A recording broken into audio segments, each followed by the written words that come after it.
I would first ask you, because I mean, additive manufacturing is such a broad sector, and you all work in an area that could be similar. So I would ask you to point out what's your specialty, what's your, let's say, focus in this broad supply chain.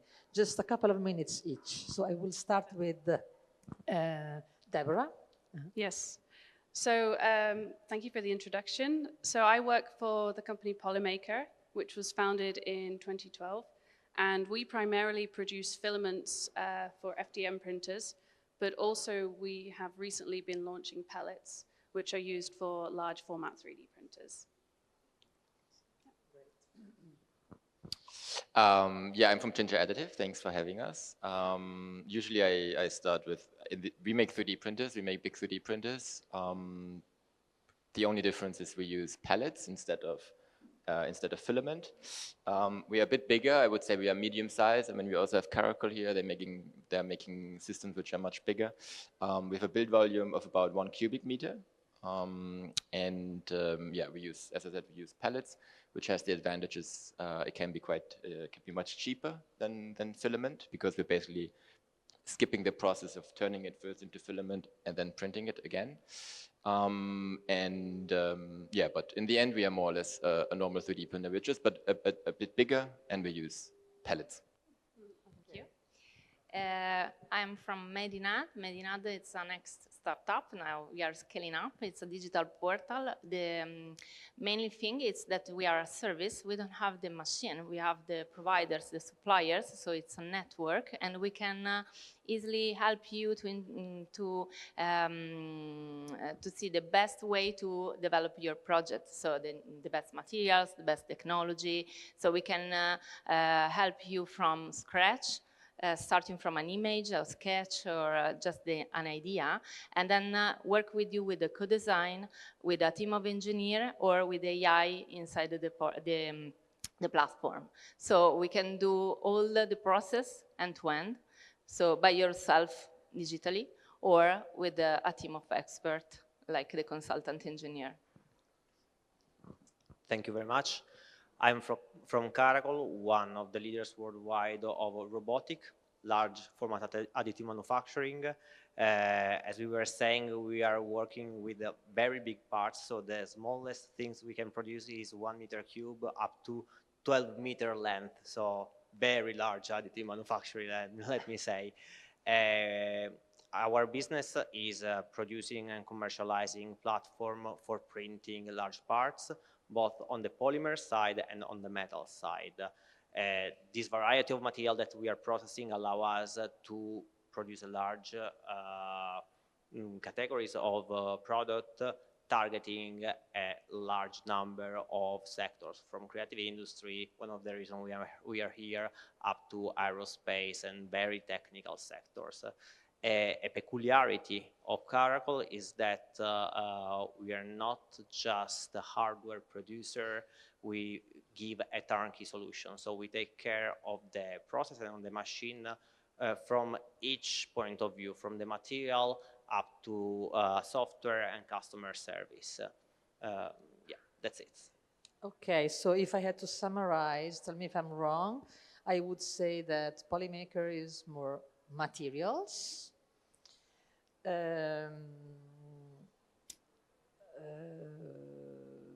Ginger Additive, you are processing the material, you are printing, you are making, you're giving support, technical support, engineering, and co-design and everything. So I would say more the soft part of the whole. You do not print, right? No, we also print. You print, we okay. can do all the process end-to-end. Sorry, thank you. Okay. We do from the sketch, from the idea, from the design. So all the co-design project is followed by us online, so digitally with the AI agent, or with the team of experts, so the team of engineers. But we also produce through a network of suppliers, so we can arrange for you whatever you want, because we can choose the material and the technologies that it's more adapted for your project. And we also do the quality check, also as produced from the aerospace to the gift. So even the consumer, but we also have pieces for aerospace and defense and whatever you want, so nautical, medical, all the verticals are covered, and also the interior. Of course, we are here also for the artist part.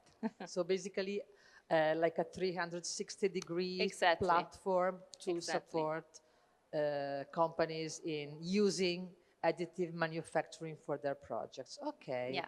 And Caracol instead is more on, let's say, machinery and the technological also support of machinery, right? Yes, but your core business is the machine. Okay, super interesting. So just to, I would like to ask you, all of you, hopefully you have different perspectives and different views on this question. So where did you see some shift, some change, recent or some, let's say, future perspective in additive manufacturing from your perspective? You can start since you have the microphone on your hand. Okay. I just think that right now people start to understand better what is it, additive manufacturing, because actually we need also to do a lot of education things because some verticals specifically need more information and more understanding in what is the real potential, but in others additive is still is already really developed, and I just think that people are starting to understand better what is the difference between the traditional manufacturing versus additive. In some verticals, still not. So I think that our goals should be also to extend the knowledge and make people understand better in this kind of different verticals what we really could do and what is the real benefit, because sometimes they just start to think that it's just for, you know, I do the prototype or something in plastic, but not with high quality, or okay, you have good quality, but the cost is it's too expensive for us, but it's not expensive at all if you think of to all the process, because you don't need the warehouse, you don't need a lot of things that with the traditional manufacturing should have. So they need to understand more and more better, I think, the benefits. But I see that it's shifting, so in a positive way. Okay. I don't know who want to. Which direction? So you with Fabio, and then we go this way, and we close with. Okay, I'm gonna always answer for the very large format additive manufacturing. Of course, So it is important. It is important that each of you, since I mean, you are in what could be called the same sector, but in fact you do very different things. Yeah. So it is important that you give your perspective on your, let's say, side, your angle to this sector. Yeah.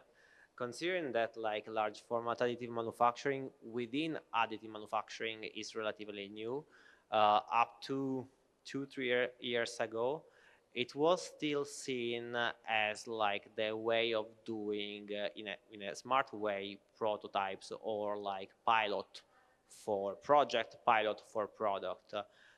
This is not true today. Today, large format additive manufacturing is shift towards industrial production with the standard of industrial production in terms of certifications, in terms of quality standards, in terms, of course, of the sector, of some sectors that we are targeting. We started with like design, which gives in the industry a bit of more freedom of experimenting, and now we are going towards like a very specialized sector and very technical sector where norms and certification are a must. This is an opportunity, this is a huge challenge for a new technology like additive manufacturing. And I think this is a challenge not only for this part of the supply chain, but also for who come first, so material producers, for example, but also for our clients who wants to enter in new markets. I have an example in mind. Like 3 years ago, we started working on the railway sector. We made a mock-up. Railways sector. We made a mock-up of a rail nose. This part today is traveling in a real train. So we saw this transformation. Super interesting. Yeah. I think a big disruption, or like people call it maybe even an earthquake, was Bamboo Lab. That happened a bit more than 2 years ago, I think, but I think it changed a lot. And I think Bamboo Lab for sure pushed us closer to the point where what people believe what 3D printing is, where you press a button and then there's an object coming out. I think this is a bit the dream, and I'm sure we're getting there at some point. I mean, if we talk about large format additive manufacturing like Caracol and us, we are a bit farther away from that, I would say, because it's a bit more difficult. But I think what is very important, or what I realized, is Bamboo Lab pretty much democratized a bit the access to 3D printing in a certain way, and it made more people use 3D printing, which would have never used 3D printing before because it was a bit nerdy, I guess. It's still a bit nerdy, but we need more people that think additive manufacturing, and we can only do this if we make it much more accessible. Yeah? Which is good and bad for us, because the more people that think 3D printing, the farther the entire community develops. Now I do most of the sales calls for Ginger Additive, and I'm sure for Caracol it's a bit the same. I have to handle those expectations of people that use bamboo printers and then they use our system, or because it's still much more difficult to use pellets than bamboo printers. But then also, like in our case, we are using now bamboo printers to print parts of the printer, which makes it much easier for us because they're much more reliable and they're cheaper and faster. So I think that was a great development, and we need more people that think 3D printing, and at some point maybe we're at the point where we can actually just press a button and we get what we want. Because I also always say, like in the end, people don't want the 3D printer. People want what's getting out of the 3D printer, and this is very important to understand when it comes. It's a tool in the end, yeah. And yeah. I'm very interested in understanding about materials, of course. Yeah, so I would have to build off what Reuven said, that with Bamboo Labs, it was a really big change in the market. So I've been in 3D printing for 12 years now. So when I joined, it was very much a hobbyist, tinkering kind of engineering experience where you had to know a lot about the technology and also the material science. And then with Bamboo Labs, it essentially takes the questioning or the education out of it. It's very convenient. So from a material provider, especially on the filament side, it was really great to see just the market share of users using 3D printers get drastically bigger.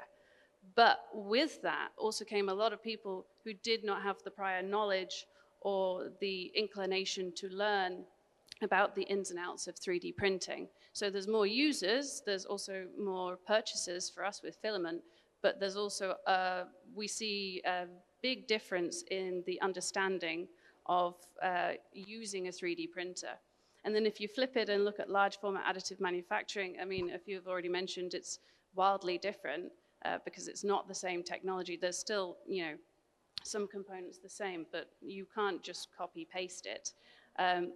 The knowledge is not there. So a lot of people are maybe experienced with FDM, so desktop 3D printers, and then pellet printing is completely different. I think it's also quite interesting that you talked a bit, Fabio, about having some parts already in production with the railway. I also see there's still quite a big gap there. There's a lot of people trying 3D printing for prototypes or interiors or decorative homewares, especially in filaments. But there's still a lot of proof and a long-term case studies that we need to see being developed for more traditional manufacturing companies to fully adopt it into as their default form of manufacturing. It's usually that they stick with the traditional methods and then it's on the side. So in summary, there's a lot of growing interest and that's really great, but there's still a lot of progress to be made in terms of proof of the longevity of AM and also the education of the people using the technology in-house. Yes, but when it comes to materials, for instance, because I saw a sort of growth of filament also, but also pellets, of materials incorporating any type of waste, for instance. So sort of looking at 3D printing as a sort of potential recipient of a lot of garbage in a, let's say, upcycling perspective. So what's your opinion about that? Yeah, I mean, there's certainly a lot of opportunity there, and I think a lot of companies, especially in Europe, really care about that, because we're working with exclusively thermoplastics, which can be melted and reprinted again and again. Of course, there is a cutoff point, but this does open a lot of doors for individuals to think, oh, I can take this, maybe a PET water bottle, and I can reuse it. So we do see some people taking full waste products and trying to print with it. We also ourselves supply recycled products, and that's just part of our ever-growing portfolio and what we want to supply to our customers and what they're asking for. So it does open a lot of opportunities with regards to using different materials or exploring more material options, depending on what is important to you with the final part you're producing. Okay, well, thanks. So I would ask to Caracol first. You mentioned before that you do not just provide the machine, but also the technical support behind. How important is the relationship and the software and workflow integration in compared to a hardware, and how is it the weight of this type of service in what you provide? Me and Caracol, we have a very strong position on this topic. So for me, even though you have the best hardware, the best machine on the market, it's worthless if you don't have a software which is fully integrated and fully thought and conceived for that kind of platform, and that incorporate all the technical aspect in order to make the flow constant and to ensure productivity. And to be honest, this is not something that comes from Caracol. This is something that comes from the market. Years ago, we have talked with a lot of potential customer, existing customer or customer of competitors, and they say, we don't want a solution that is a lot of pieces put together. We want a unique solution. So we want a single actor to talk about when we want to develop something new, or when we want to also say that something is not working. And we take this choice, and we saw the results. So the productivity of our system are consistent, and we are receiving, in this sense, a good feedback from our clients. Besides that, we need to remind that this is the data and artificial intelligence area. So the value of having a software which can gather data from your system or from your client system and making sense of the data is a tool with a huge potentiality, which can optimize productivity, which can drive production towards a first-time right production, which can optimize, for example, the use of energy and material in a green perspective. So this is to say that the integration of all this environment can bring lot of advantage. When as a Caracol we chose of taking this direction, it was a risk, but now we are seeing amazing results. That's interesting, this idea of using data the reverse way, which is typical of industrial plants. Yeah. Taking data from the production and transferring this type of approach into, let's say, a single machine.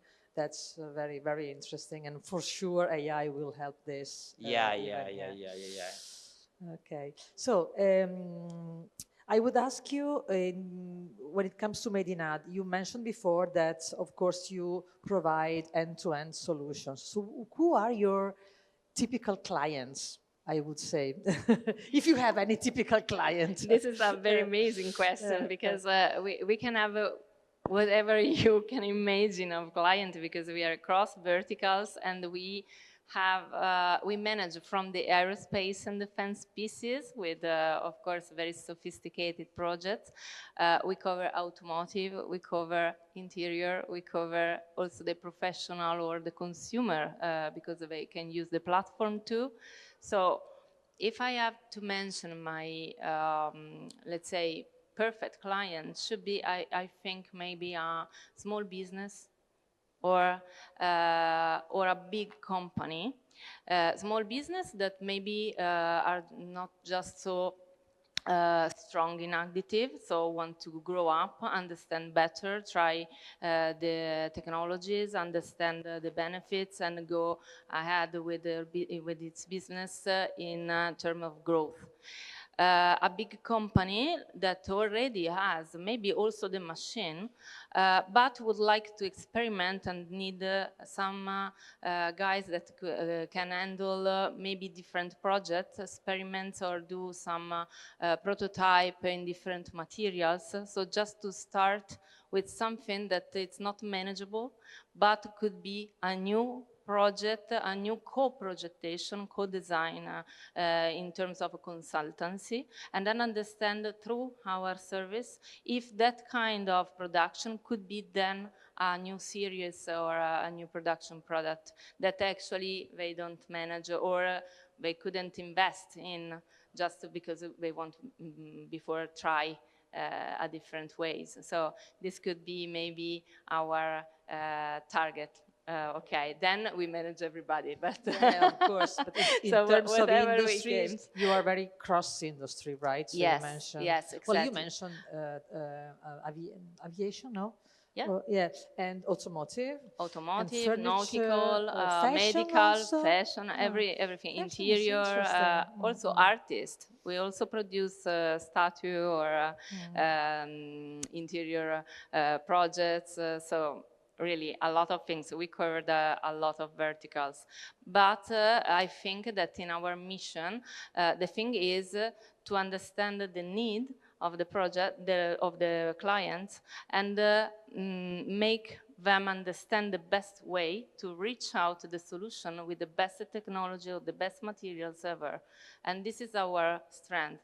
We also have a first part in strengthness that is the co-design and the consultancy. We have a strong team of engineers that are able to understand the design for additive and guide you with the best solution for reproject something that you already use, or to start from scratch and just imagine what could be your additive best ways to proceed with your production.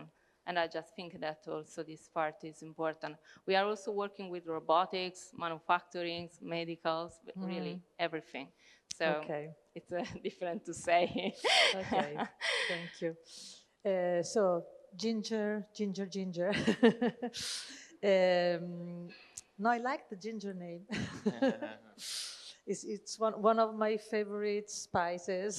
Ginger. Yeah, it's actually coming from a lemonade. So, yeah, can you tell us a little bit more about your unique, if you have any unique approach or the type of industry you address most with your, because I mean, the AM area is very broad, it's super crowded. So what's the way you think you can provide something new and interesting? Well, the company was founded 5 years ago by David and Umberto, and the goal back then was really to make large format additive manufacturing more accessible price-wise. So if you compare it, for example, with Caracol or Seed, for example, those systems are much more expensive than ours. They're also much bigger. We're not competitors because we're not competing for the same people, but it's a bit an in-between solution between a desktop printer and then those really big additive manufacturing systems.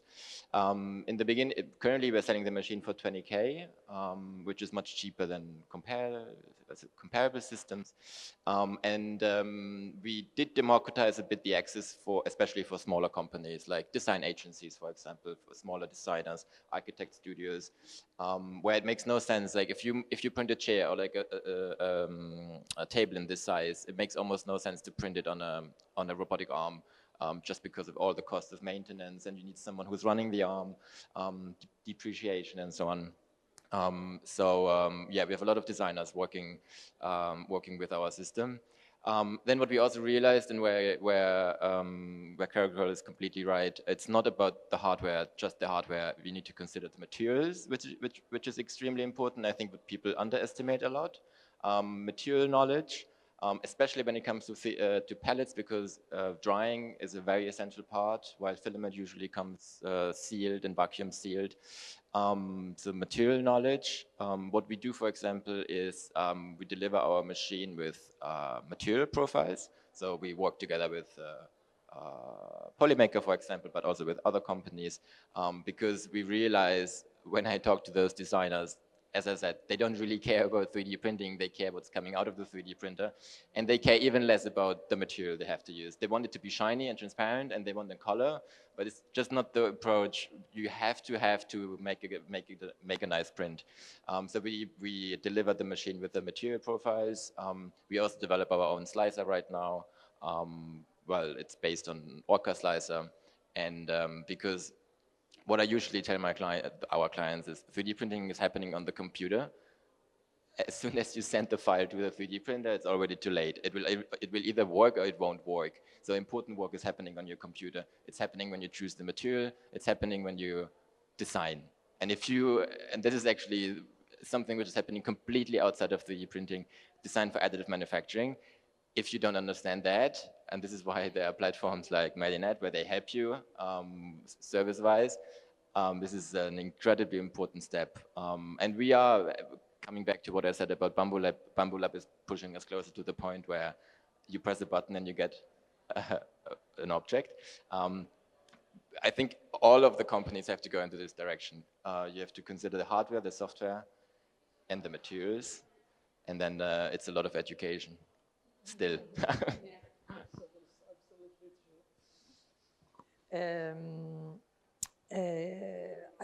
I was just connecting to the last sentence you were mentioning before, the importance of the connection between the machinery and the material.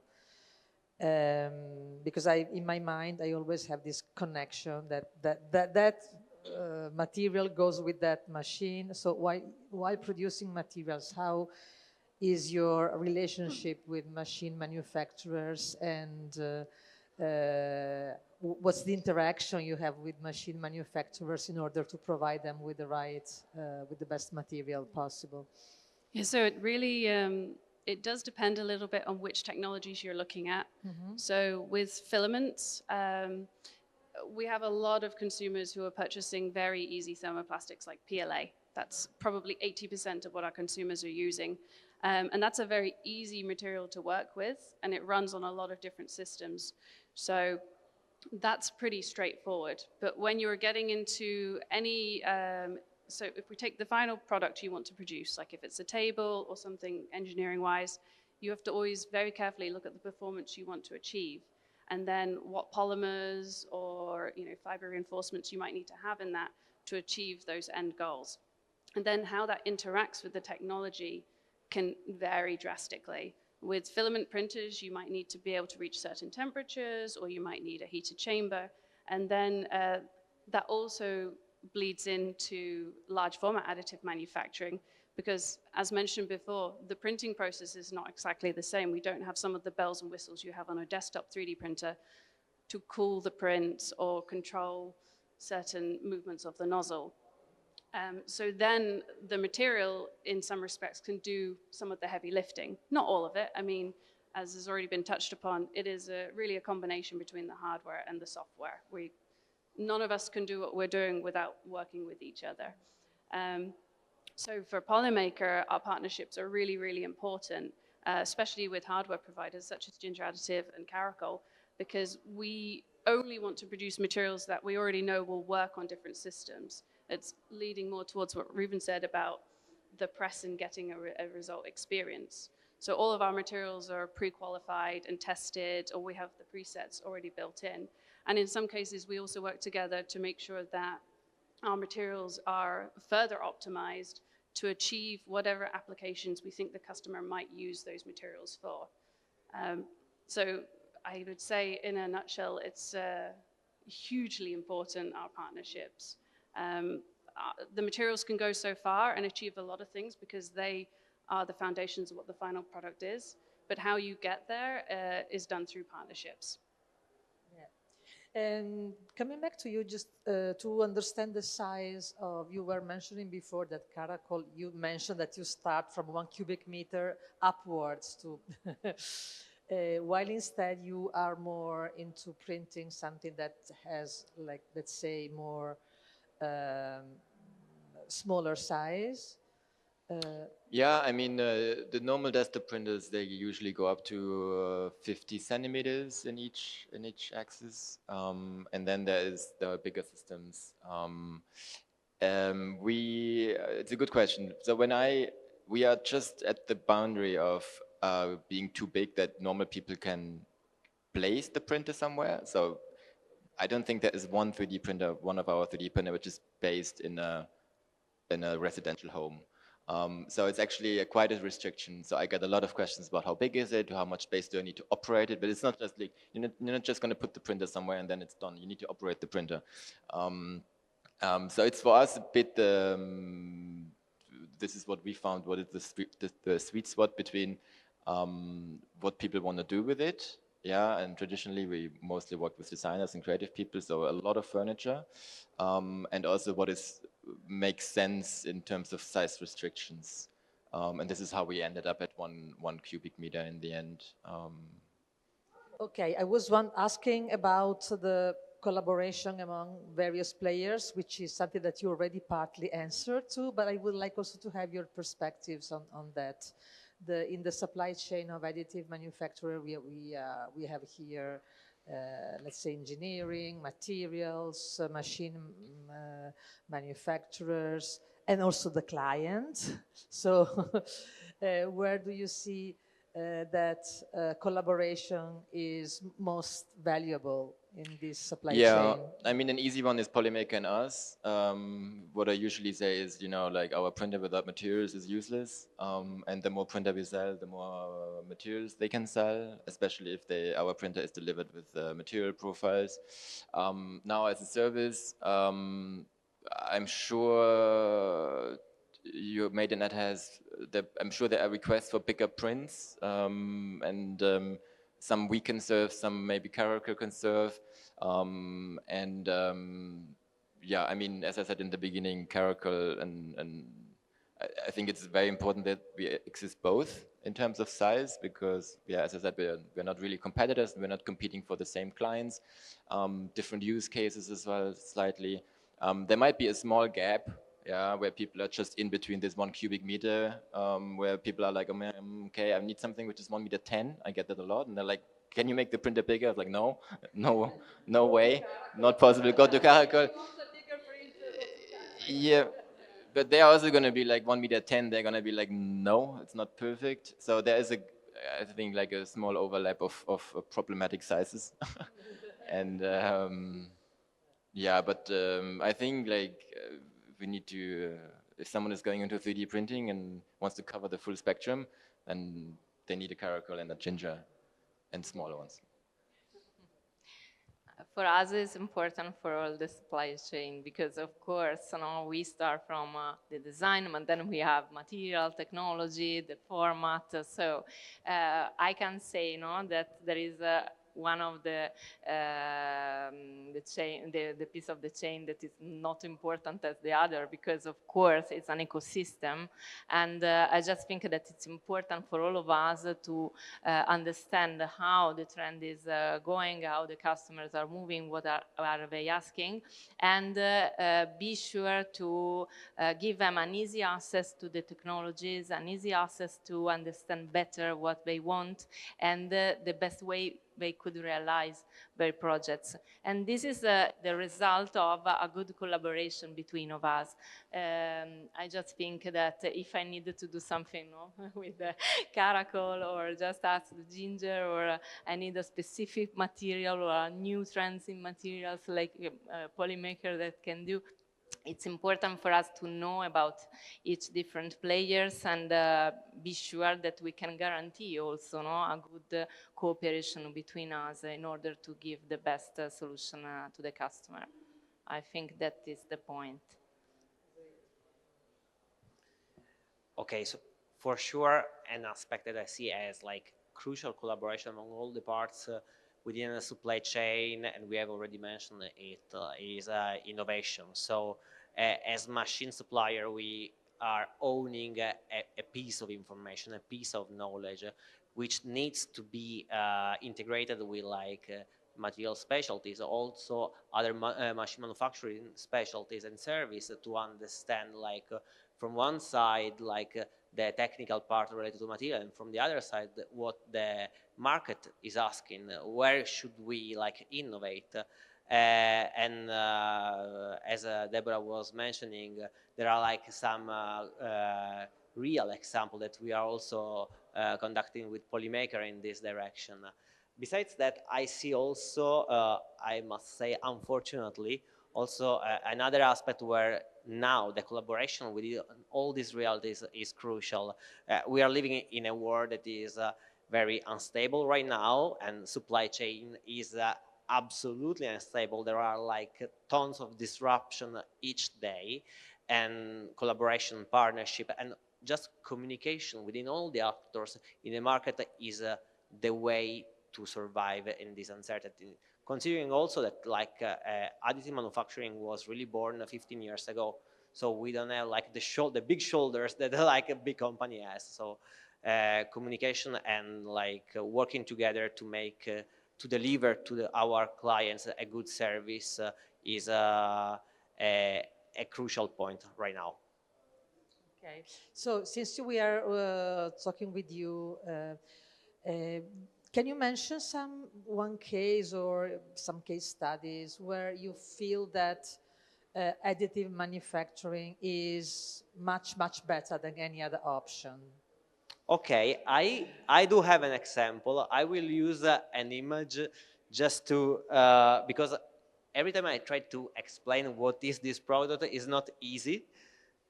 Let me see if, here you go. So what I'm showing right now is a boat air grid. So naval sector, we have produced through large format additive manufacturing a part that are this grid on the top right corner, which like it's an air grid. So before additive manufacturing, this part was totally impossible to realize with the automatized system. So it was just a manual workforce with a lot of steps, a lead time that was really huge, and of course a quality that was really variable according to the operator who was operating. What we have done was changing the paradigm of this part. So we re-engineered the part for additive manufacturing. We have done like a study on the material and the selection of material, actually a Polymaker material at the end of the day. But what I want to underline is that we didn't disrupt the supply chain of naval sector. We just substitute a portion that was really expensive, that was also, how can I say, very impacting on people, and like that had like the major challenge. And for example, the part related to coating and gel coating and painting was absolutely the same. So we did, and this was also necessary to enter in that market. This is another example where we started 3-4 years ago as a concept, and now this is a product that we are producing in series and that is installed in real boats, the ones that you see there.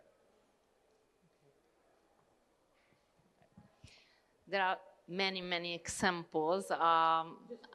A lot, but I just think that if you think maybe to the automotive and specifically some pieces inside the car, we can realize in additive, for instance, the seat or just a part of the internal part, not only in terms of aesthetical, but in structure. And the structure means that you gain weight, so performance. Imagine the supercar, for instance, and you can gain, for instance, in a seat, a different structure in additive. Instead of the traditional one, you can gain half of the weight. So it's a huge difference. So you can have also, I'm just saying, but it's close to reality, 25 kilograms in the normal manufacturing and 11 in additive structure.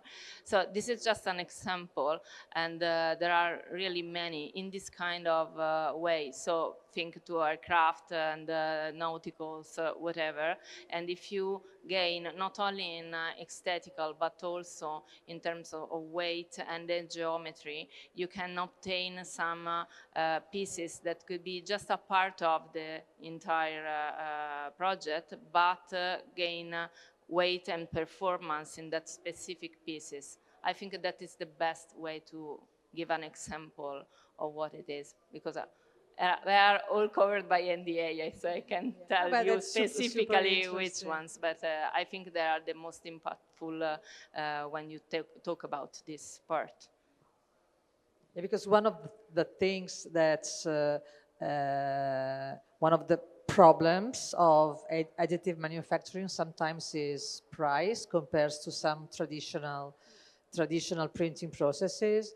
So on somewhere you must find an advantage for which that price. So if you maybe the single part costs more, but then you promise that your car, for instance, will be more efficient, you will consume less, so you can promise some type of benefit, then it can totally make sense. And the same goes with, maybe the part is expensive, but then you save a lot of time. You have, in the end, saving somewhere to balance the cost. Example from Ginger. Yeah, I mean, I think a big advantage of 3D printing is mass customization. So, for example, when it comes to orthopedics or prostheses, so we're getting a lot of requests from orthopedic engineers and studios and workshops because actually they have the problem that the people are getting older and older and older, and it's not the most sexy place to work in to make prosthetics for people. So they have almost no choice but looking for alternatives to produce, and they use 3D printing more and more. And the big advantage is that it's very easy to adapt to a different knee, for example, because as we know, all of our knees are different and maybe the injury is different.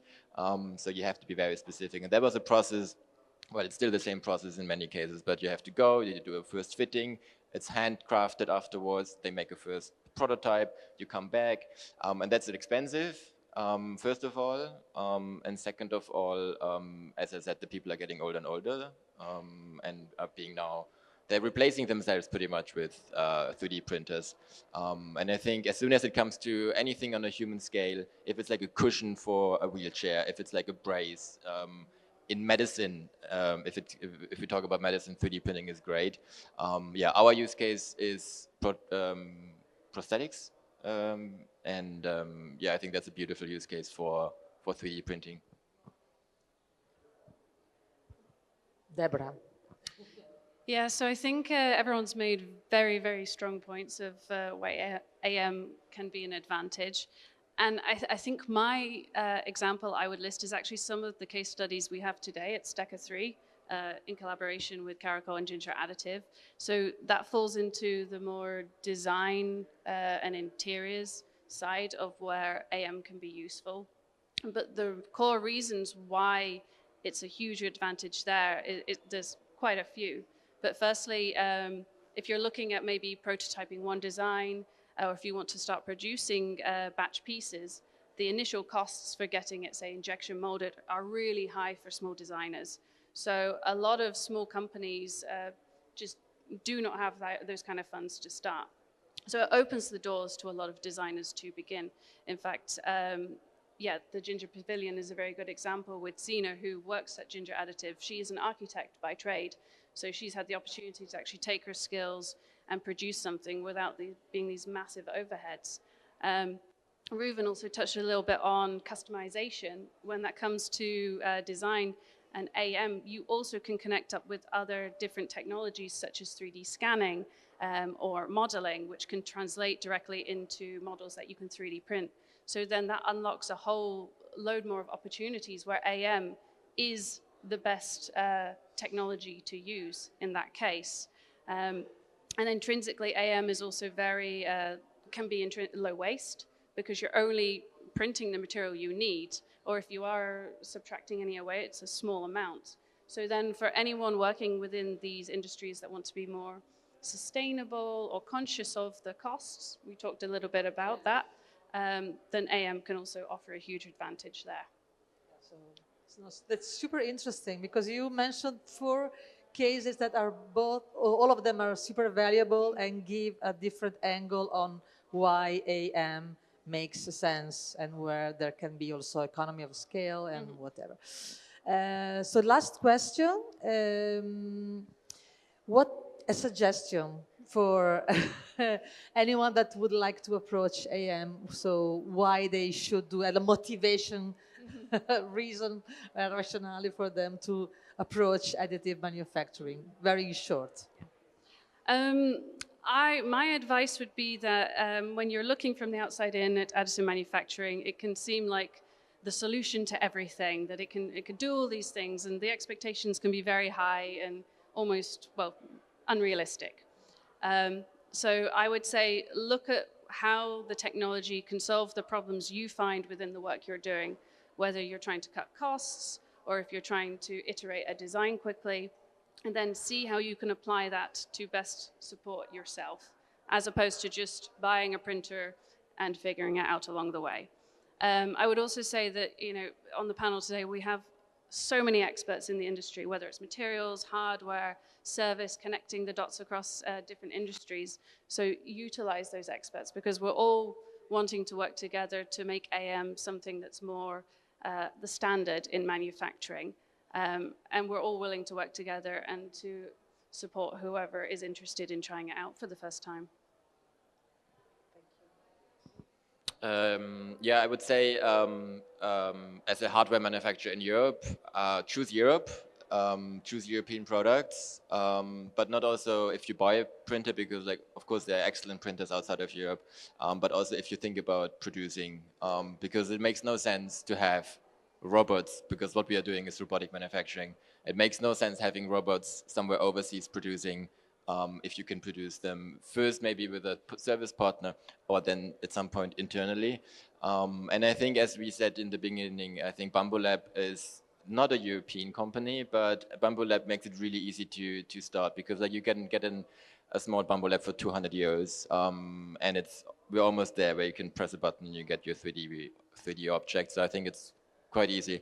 And then as a tip, I would say you don't have to reinvent the wheel. There's so much knowledge out there, free, accessible, inspiration. Yeah. Well, my advice should be to spend more in design, because design for additive is something completely different from the traditional projection. So people maybe should understand better that starting with a good project and a good design, so don't use to say, okay, I always done like this, so I just need to convert this in the other piece in additive, because it's not this the way. So you have to rethink in additive, and this is not something that people already understood, because they should ask to the expert. There are a lot of knowledge actually in the manufacturing, so it's important that my advice is spend more time to understand the design for additive, what it is and how could help really you to change your paradigm too. This is. I totally agree with all this suggestion, and I totally join the position of the colleagues here.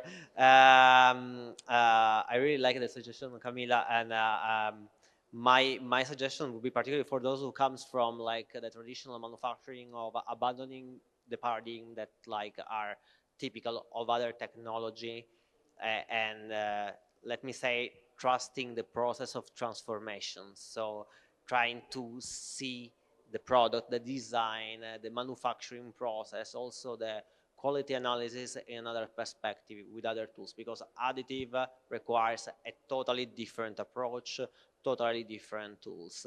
It's a learning curve. We were mentioning at the beginning of this speech like that customer needs to be educated, and it's normal, it's correct. I would say trust in this process.